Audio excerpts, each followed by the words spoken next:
aqui a Luciana Vegas, ela é autista, ela é ativista, mãe de autista também, pedagoga e professora da Rede Pública Estadual de São Paulo.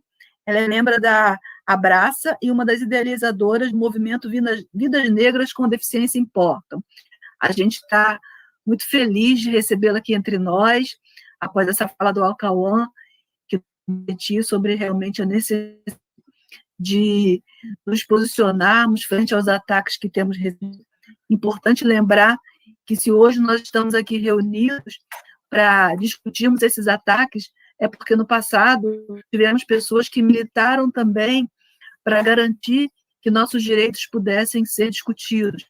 E nós não poderíamos deixar de esquecer de pessoas valorosas que hoje já não estão mais conosco, como Humberto Lipo, como o Chuchu, pessoas que eram no Fórum 2001, contribuíram para que hoje nós estivéssemos aqui continuando essa luta, que é uma luta árdua, e nós queremos realmente garantir e entender como romper com esses ataques que o movimento tem sofrido.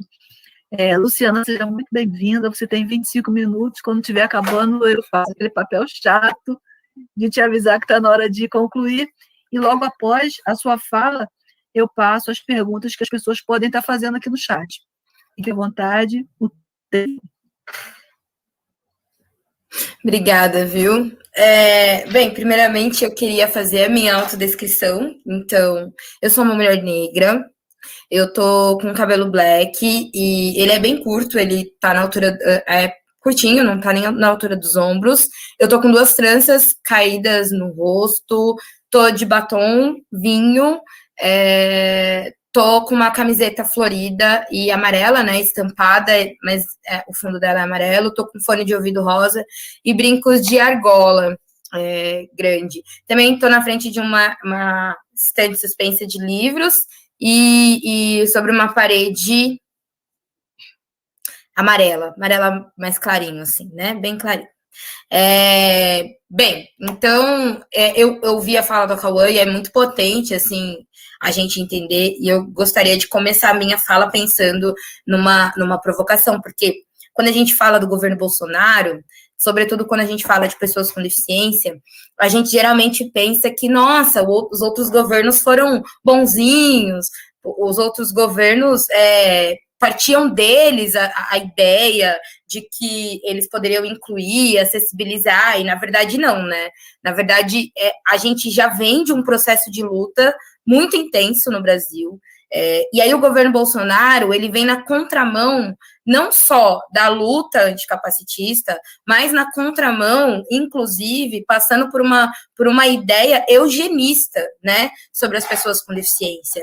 Então, para mim, assim, é um ataque muito direto aos corpos de pessoas com deficiência, porque ele sabe que nós somos pessoas que estamos tentando acessar a sociedade por conta das barreiras, e nós não conseguimos, e que também estamos mais vulneráveis diante de determinada situação. Então, quando o Bolsonaro fala sobre, ele defende a escola regular, e aí a escola especializada, e aí a gente vê pais de crianças com deficiência. Então, por exemplo, eu sou mãe de um menino autista, né, um menino preto, periférico autista, e eu também sou autista. E aí, quando a gente teve em setembro o anúncio da regulamentação das escolas especializadas, ouvi muitas dos colegas, né, dos pais de crianças com deficiência, de que sim, a inclusão tinha dado certo, de que era isso mesmo. Só que a gente precisa começar a entender que há um plano inteiramente bem articulado para as pessoas com deficiência, para que elas voltem para os manicômios, para que elas voltem para as escolas, para os hospitais, colônias, para que elas voltem para as instituições. Eu tenho isso muito claro na minha cabeça desde setembro, de que o governo Bolsonaro, ele tem um plano não é de genocídio, é de eugenia, né? A gente está falando de eugenia, a gente está falando de uma ideia de que existem pessoas melhores e que outros tipos de pessoas, e que a diversidade humana, ela não é aceita atualmente no Brasil. Então, quando a gente enfrenta muito o capacitismo, mas quando a gente enfrenta isso, vai para o âmbito do político, isso se torna institucional, né? Você regulamenta leis que não garantem que pessoas com deficiência tenham acesso à sociedade, que pessoas com deficiência possam existir na sociedade, né? Como um ser, porque você tirar o direito de uma pessoa com deficiência de existir dentro da escola regular é uma coisa muito violenta. E, para mim, isso não passa de eugenia. Isso é eugenista.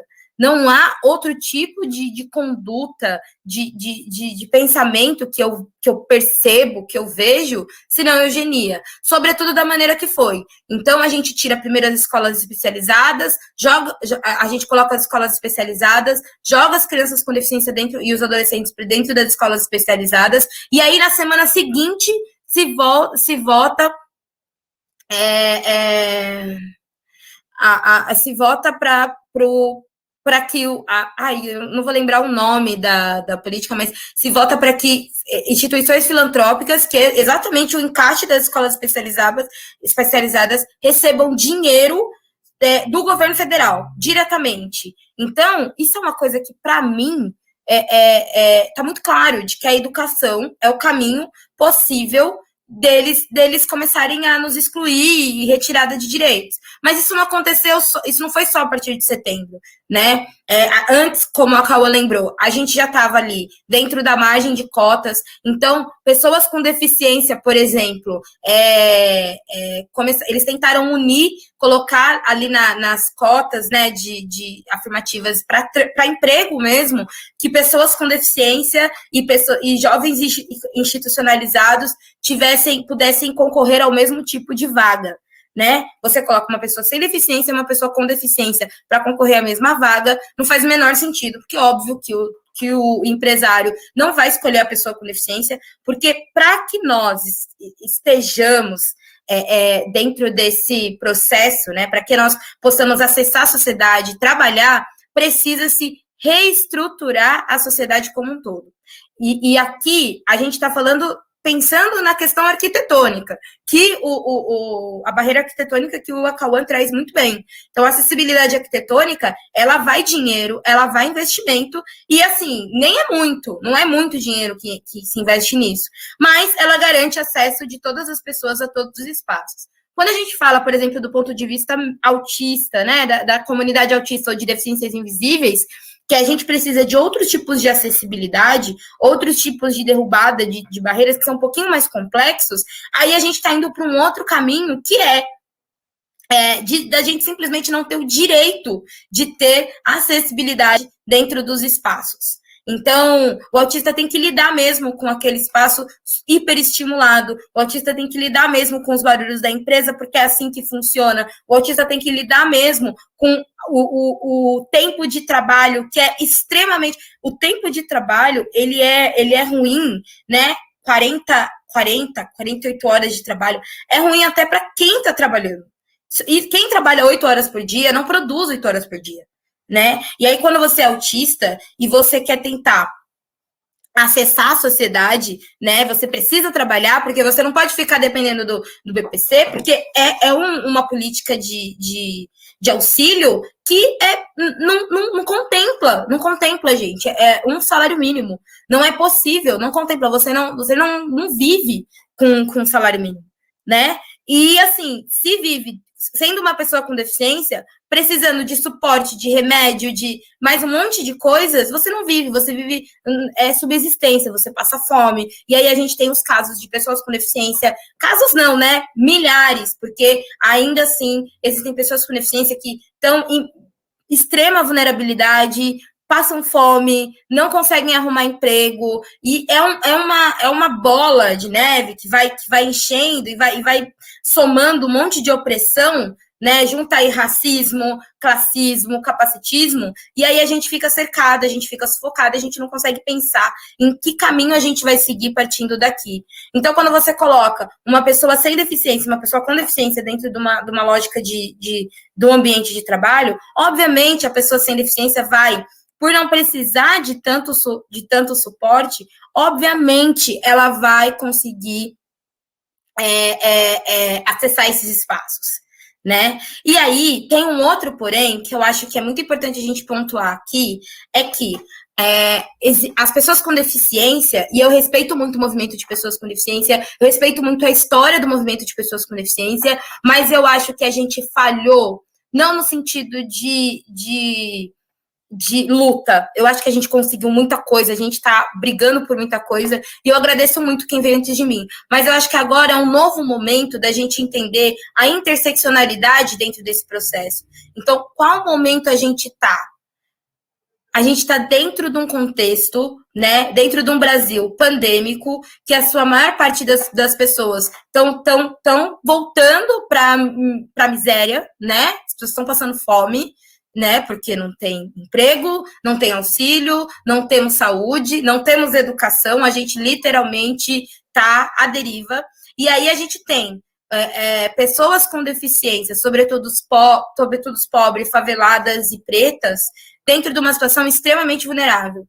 E pensar que, quando você é uma pessoa preta com deficiência, você não tem os mesmos acessos que uma pessoa branca, de classe média alta, com deficiência tem, e essa pessoa já não tem tanto acesso a muita coisa, é pensar que a gente está dentro de um contexto de muita vulnerabilidade. Então é importante, eu acho que nesse momento, entender como que o governo Bolsonaro, ele está agindo, e ele não está agindo só para as pessoas com deficiência em si, ele está agindo de uma maneira geral. Ele é um governo genocida, ele é um governo eugenista, né? Ele é um governo que prega a eugenia, é o tempo todo Deus acima de todos, né? Que Deus é esse que está acima de todos? É o tempo todo. O Brasil acima de tudo. O Brasil acima de quem? Quem constrói o Brasil? Quem construiu esse Brasil? Né? E nós, pessoas com deficiência, construímos esse Brasil também. Nós, pessoas com deficiência, lutamos para que hoje, dentro das escolas, se pense em educação inclusiva. Nós, pessoas com deficiência, lutamos para que a gente comece a pensar a diversidade humana a deficiência dentro da diversidade humana. Nós, pessoas com deficiência, brigamos incessantemente por direitos civis, ao lado da briga, da luta do povo preto, ao lado do povo LGBT. Nós estávamos lá na década de 70, também brigando pelos nossos direitos. E, infelizmente, a gente está dentro de um momento que todas as minorias estão sendo atacadas, e as pessoas com deficiência estão perdendo o básico que a gente conseguiu tão pouquinho, né? Porque é o básico. Garantia de trabalho, direito ao trabalho é básico. Direito a uma vida digna é básica, sabe? E a gente ainda sofre dentro de manicômios, a gente ainda sofre com uma saúde que não olha pra gente com um olhar psicossocial, a gente ainda sofre com uma saúde que olha pra gente de uma maneira médica, que enfrenta a deficiência como se não tem cura, não tem jeito, não aplica em nós, pessoas com deficiência, sobretudo pessoas pretas com deficiência, uma política de cuidado. A gente não consegue, é um projeto de extermínio e eugenia. Eu acho que para além de genocida, o Bolsonaro é eugenista, né? Porque genocida nos dá a ideia de que ele quer matar todo mundo. E eu tenho isso muito claro na minha cabeça, que ele quer matar determinados grupos especificamente. E coloco aqui o povo preto e o povo com deficiência e as pessoas com deficiência dentro dessa linha. Porque nós estamos dentro de hospitais, nós estamos nas favelas, nós estamos nos espaços, nós estamos no subemprego, né? Porque pessoa com deficiência não é CEO de nenhuma empresa. A gente é o quê? A gente é o estoquista, né?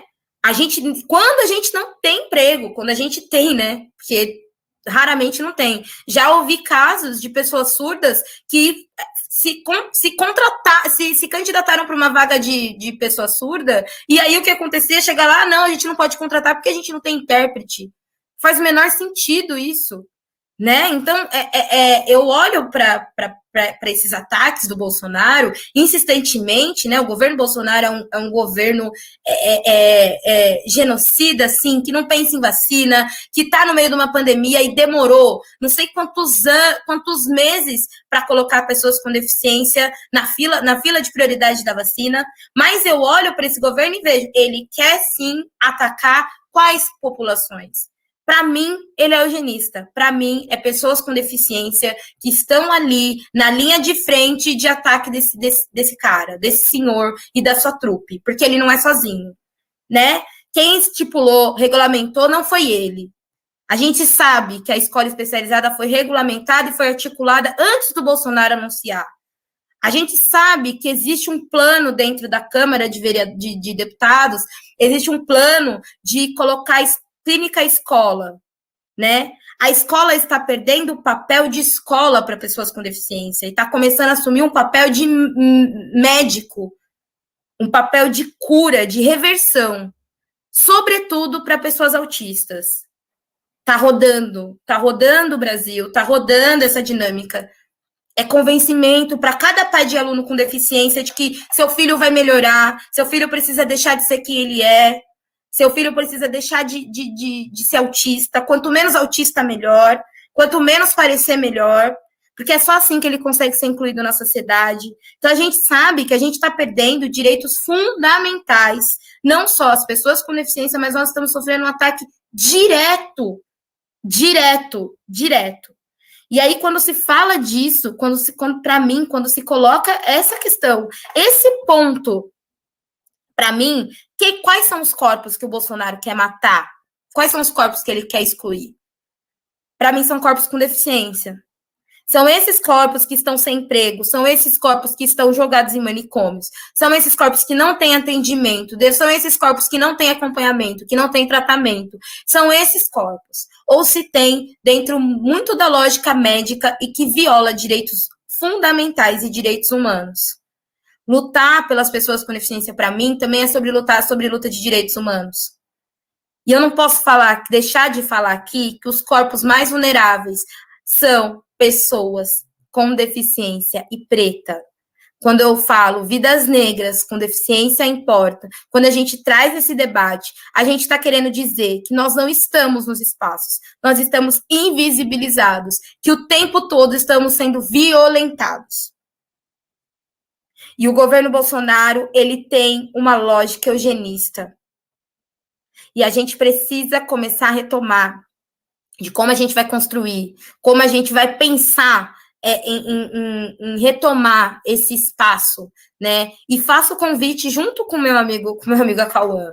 Eu acho que a gente precisa voltar às ruas, né? Eu acho que nesse momento a gente está escolhendo pelo que a gente vai morrer. Porque se fica em casa, você morre, né? A gente sabe o que aconteceu dentro do Jacarezinho há 2 semanas atrás. Se fica em casa, você morre. Se vai para a rua, você morre. Então, eu acho que a gente precisa pensar de qual maneira é mais viável que a gente consiga lutar pelos nossos direitos, porque, infelizmente, pessoas com deficiência estão sendo atacadas constantemente. É cada dia uma surpresa. É cada dia um ataque diferente. E cada dia nós vamos... o governo consegue convencer... Porque, assim, o que acontece com a gente, né? A gente vive um processo de opressão tão forte, seja dentro da saúde, seja na educação, um processo de opressão tão difícil que quando vem, por exemplo, uma ideia de escola especializada, a gente acha que é bom, que pelo menos se tiver só um lugar, só nosso, talvez olhem para a gente. Mas aí eu preciso retomar e pensar que uma escola especializada, por exemplo, dentro dos Jardins, em São Paulo, uma escola especializada na Vila Mariana, uma escola especializada em bairros nobres de São Paulo, é uma escola especializada que vai pensar logicamente, estruturalmente, financeiramente, dentro de um outro contexto. Mas uma escola especializada, por exemplo, dentro da Paraisópolis, uma escola especializada dentro de Pirituba, dentro do Paulistano, dentro das maiores periferias de São Paulo. Essa escola especializada vai estar aonde? Ela vai estar com quais profissionais? Ela vai estar pensando no quê? Se o plano maior do nosso país é matar pobre preto. E pobre preto com deficiência. A gente não pode esquecer do... Eu volto aqui a lembrar. Nós não podemos esquecer de Barbacena. Parece que a gente esqueceu essa lógica eugenista. O Brasil tem um histórico eugenista, não só relacionado à escravidão, mas de tortura, de violação total de direitos humanos de pessoas com deficiência, de pessoas com deficiência intelectual, de pessoas com deficiências, no meu caso, de deficiências invisíveis. E o Brasil está sempre querendo voltar.